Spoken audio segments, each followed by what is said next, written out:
I will explain something to you guys. I want you to stay tuned on this. Don't fade away.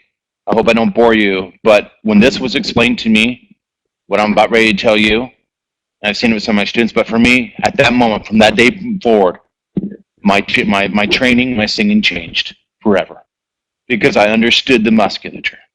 Yeah, not like some academic expert, but just enough to understand what I'm supposed to do to train to get the belty Bruce Dickinson sound. And by the way, Ian Gale and Bruce Dickinson, hell, if it wasn't for Bruce Dickinson, we wouldn't be on this webinar today.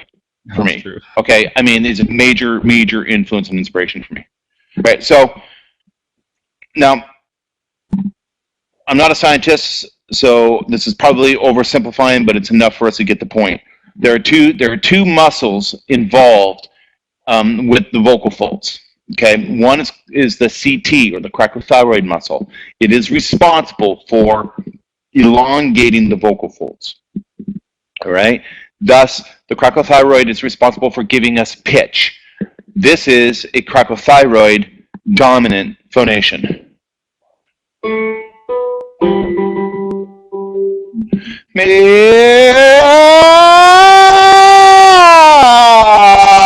Okay.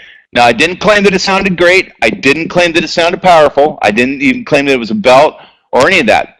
All I said was that it moved me up in pitch. That's a cricothyroid. Now, the cricothyroid muscle is very intuitive. Most people can kind of make a simple movement like I just did. All right? So it isn't really, vocal lessons and training and programs aren't so much about building motor skills for the cricothyroid. But what they are there for, in a sense, is to help build the strength and coordination of the TA muscle, the thyroarytenoid muscle. And he's the one that's a little bit different. So the TA muscle is responsible for maintaining compression, left vocal fold, right vocal fold, maintaining compression and surface area. Okay? The vertical surface area of the vocal folds, instead of being on the edges, in the surface area, as we go higher or lower in pitch. Now, the TA muscle is very intuitive in doing that up to the vocal break. All right?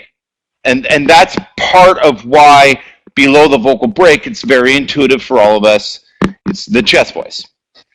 Now, here's what happens. When we go through the vocal break, when we go through that first passaggio, the TA muscle breaks. It's not designed to maintain stability above the bridge. The CT keeps going, but the TA kind of stops and says, I'm out of here, I'm done. It gets the passaggio, it turns around and goes, I'm out of here, I did my job, I'm out of here.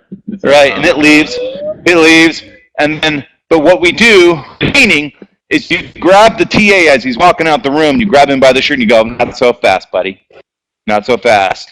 You're not done. And the reason you're not done is because you're a singer. I need to sing. And that means I need to remain engaged above the bridge and into the head voice. Now, keeping the high close quotient and the TA muscle engaged above the passaggio into the head voice, as we all know, that's the hard part. That's the trick. And that's what the good training will do for you.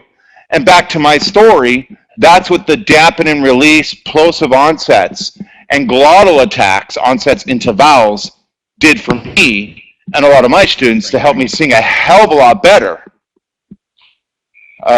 There's my story. I hope you guys learned something about belting. And by the way, we call that belting.